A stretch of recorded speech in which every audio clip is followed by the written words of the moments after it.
आनंद, कोई तुमसे मिलने आया है।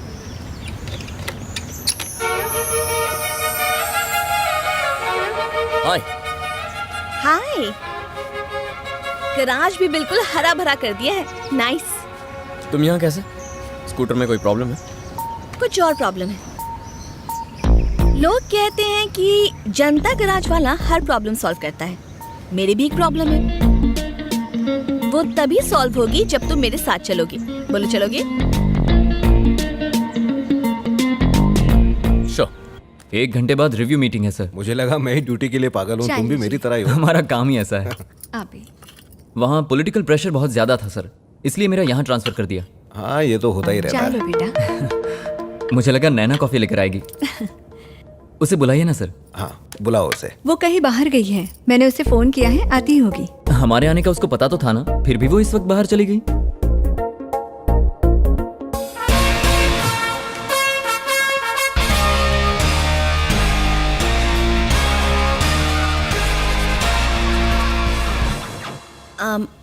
I'm sorry. दिनेश, आप आज आने वाले हैं ये मुझे मेरी मॉम ने थोड़ी देर पहले ही फ़ोन करके बताया, तो मैंने सोचा कि मैं उस लड़के को ले आऊं जिससे मैं सचमुच में प्यार करती हूँ। हम दोनों ही प्यार करते हैं। इसका नाम है आनंद। हम दोनों 2 साल से साथ हैं।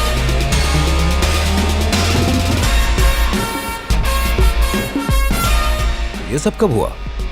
इससे कब मिली तुम? मुंबई यहीं में मिले हैदराबाद थे। में। व्हाट? हैदराबाद में कहाँ मिले थे? मुंबई में मिले थे ना? भूल गए क्या? लेकिन इसकी तो पहले से ये गर्लफ्रेंड रह चुकी है। सच में? आपको कैसे पता? एक्चुअली वो हम उसके बाद मिले थे। और इतनी जल्दी प्यार हो गया? मुझे डाउट है सर। मैं इसके बिना नहीं जी सकती। और मैं तुम्हें भूल नहीं सकता, सच में सर। एक्चुअली बात यह है कि अगर तुम्हारी इससे शादी हो गई तो तुम कंफ्यूजन में रात को सो ही नहीं पाओगे, तो इसलिए बेटर होगा कि तुम इसे भूल जाओ। मुझे तो इन दोनों की जोड़ी बहुत अच्छी लगी। क्यों ना लड़के के घर जाकर चटमंगनी पट ब्याह कर दे? नहीं, अभी तो फिर शुरू हुआ है मम्मी। बेहतर होगा अगर हम एक दूसरे के साथ कुछ दिन रहे ताकि एक दूसरे को जान लें। फिर तो मैं परफेक्ट हूँ, मैं तुम्हारे बारे में सब जानता हूँ। इसका पहले से बॉयफ्रेंड है। अरे तू इस सेकंड हैंड माल को भूल जा, मार्केट में और भी है। आप चलिए जी। सर नैना को मना लेंगे माँ।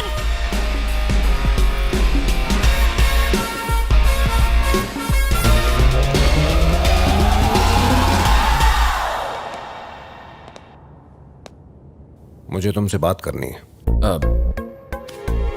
गराज का काम छोड़ के आया हूँ, बात करने कभी और आऊंगा। पहले बता दिया होता, थोड़ी अच्छी एक्टिंग कर लेता मैं।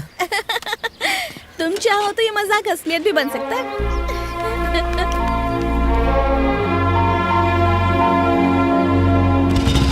उस 2000 करोड़ के प्रोजेक्ट के लिए मैंने 2 गांव खाली कराए थे, लेकिन साले ने वहां भी टांग अड़ा दी। छोड़ूंगा नहीं उसे मैं। डोंट वरी माय बॉय, वो बच्चा है, उसे मैं संभाल लूंगा।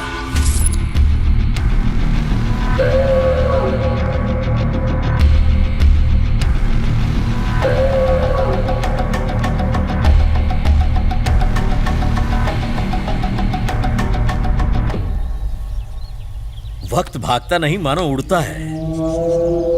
25 साल हो गए, सेम प्लेस, कुछ भी नहीं बदला। और ना ही लोग बदले हैं। यहां रहने वाले बड़े बुजुर्गों के दिमाग में मेरी कहीं एक भी बात नहीं घुसने वाली है। वो वही रट लगाते रहते हैं। But you are a man of this generation. तुम्हारे भी बड़े सपने होंगे, to live life king size. जो चाहिए बोलो, बड़ी से बड़ी चीज मैनेज कर लूंगा। मुझे बस एक छोटी सी चीज चाहिए, गलत काम करना छोड़ दे। Same old song.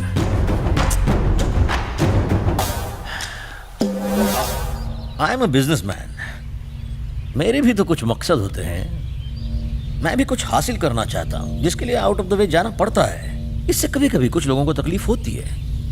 बड़े बड़े कामों में छोटी छोटी बातें होती रहती हैं। मैंने सुना है कि तुम एनवायरमेंटल साइंस के स्टूडेंट हो। मैं तुम्हें तुम्हारी भाषा में समझाता हूँ।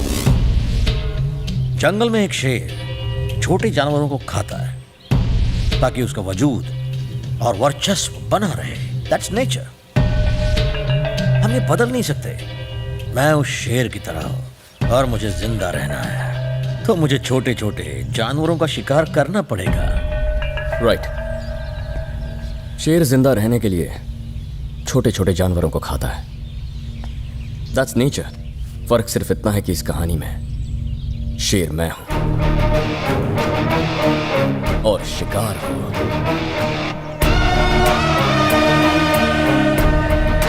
अब से जो भी करना सोच समझ के करना। वैसे गराज के रूल्स बदल गए हैं। पहले प्रॉब्लम होती थी तो लोगों की बात सुनते थे, फिर फैसला करते थे क्या करना है। अब वैसा नहीं है। अब सीधा एक्शन लेते हैं, रिएक्शन की परवाह नहीं करते। Have a nice day.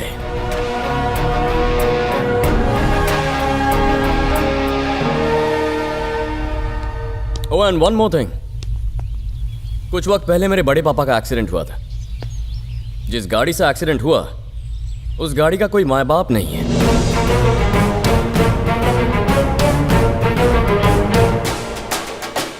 मुझे उन सब लोगों पर शक है जिनसे बड़े पापा की एक्सीडेंट से पहले बहस हुई थी। तुम भी उनमें शामिल हो। बस दुआ करो मेरा शक यकीन में ना बदल जाए राणा।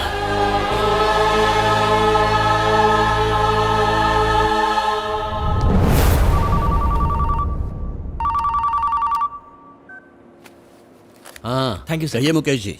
उस जनता गराज को निपटाने के लिए मैंने आपकी पार्टी को इतने फंड दिए, फिर भी आपने उनके खिलाफ एक कदम नहीं उठाया। पहले जो मुसीबत थी अब सरदर्द बन गया है। वहाँ एक नया लड़का जो आ गया है हमारे बिजनेस को ठप करने में लगा है। बिजनेस में दखल देता है, प्रोजेक्ट्स को बीच में ही रोक देता है। हम भला काम करें तो कैसे करें?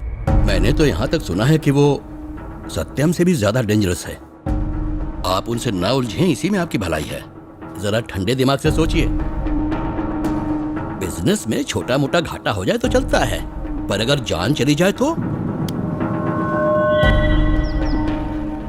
हर कोई राणा साहब का साथ चाहता है। इस स्टेट में ना तो कोई और बिजनेसमैन ना ही कोई पॉलिटिकल पार्टी इनसे पंगा ले सकती है। और आज एक गराज की वजह से आपकी नींद उड़ गई है। कितनी भी कोशिश करूं ये बात हजम नहीं हो रही राणा साहब। मुझे बुरा इस बात का लग रहा है कि आपको मेरी फैमिली की वजह से बहुत परेशानी हो रही है। You gave me a great life. मैं आपके लिए कुछ करना चाहता हूँ। जनता गराज को उखाड़ फेंके क्या? यह नामुमकिन है राघव। मैं सालों से ये कोशिश कर रहा हूँ। इतना इजी नहीं होगा। करेक्ट है, आपके लिए इजी नहीं है, पर गवर्नमेंट के लिए बाएं हाथ का खेल है। पॉलिटिशियंस होके भी टेढ़ी उंगली से घी ना निकाल पाए तो क्या फायदा? ऐसा सीएम किस काम का जो आपके काम के लिए एक झटके में सीधा मना कर दे? बेस्ट। 6 महीने में इलेक्शंस आ रहे हैं। अगर आप उसे एक्स सीएम और मुझे सीएम बना दें तो शपथ लेने के तुरंत बाद ही 1 घंटे में उस गराज के लोगों और सारे कचरे को उठा के समुंदर में फेंक दूंगा।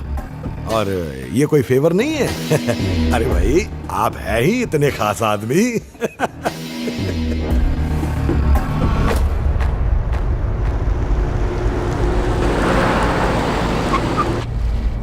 कुछ बड़ा होना चाहिए।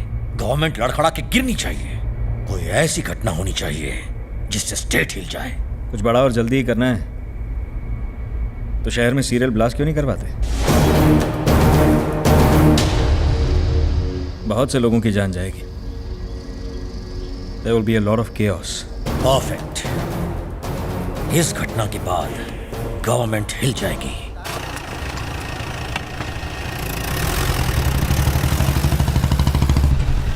एक मिनट रुको। स्कूटर रिपेयर ठीक हो ना? ए छोटू, एक मिनट, मैं बाइक चेक कर लूं।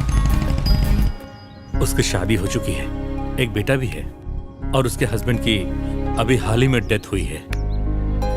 वो सब तो ठीक है, पर वो जिससे प्यार करती है उसके साथ रहेगी तो मुझे लगता है खुश रहेगी। पर सब लोग क्या कहेंगे? समाज इसे गलत समझेगा तो? समाज के लिए आप अपनी बहन की खुशियां क्यों कुर्बान करेंगे? आप बस उसकी खुशियों के बारे में सोचिए। ये बहुत अच्छे इंसान है, मुझे और हमारे परिवार को हमेशा खुश रखेंगे। अब आप जल्द से जल्द शगुन लेके हमारे घर आ जाइए। कम से कम अब तो बहुत शादी के लिए तैयार हुआ। अच्छा है, वरना कुंवारा मरता। भाई नमस्ते। नमस्ते बॉस भाई, सुना है शादी पक्की होगी? हाँ। हैं? शादी मुबारक बॉस भाई। मुबारक मुबारक। नमस्ते आनंद भाई। हाँ नमस्ते। बहुत सुना है कि तुम शादी कर रहे हो। अरे तो टेबल इतना खाली क्यों है? गोश्त वोश्त मंगाओ, पार्टी शार्टी करो।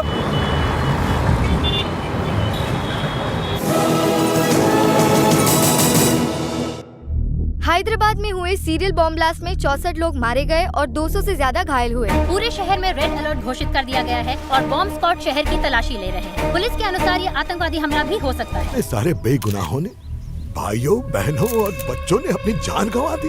क्या हमारे लोगों की मौत सरकार को दिखाई नहीं देती? और कितनी कुर्बानियां चाहिए? अब क्या सीएम साहब कुछ करेंगे या अपनी कुर्सी गर्म करेंगे? हाँ?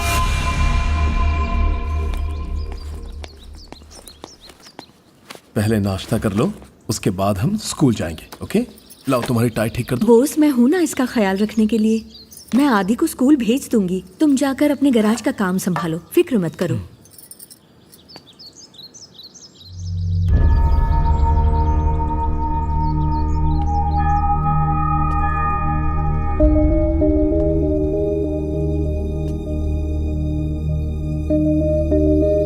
क्या हुआ?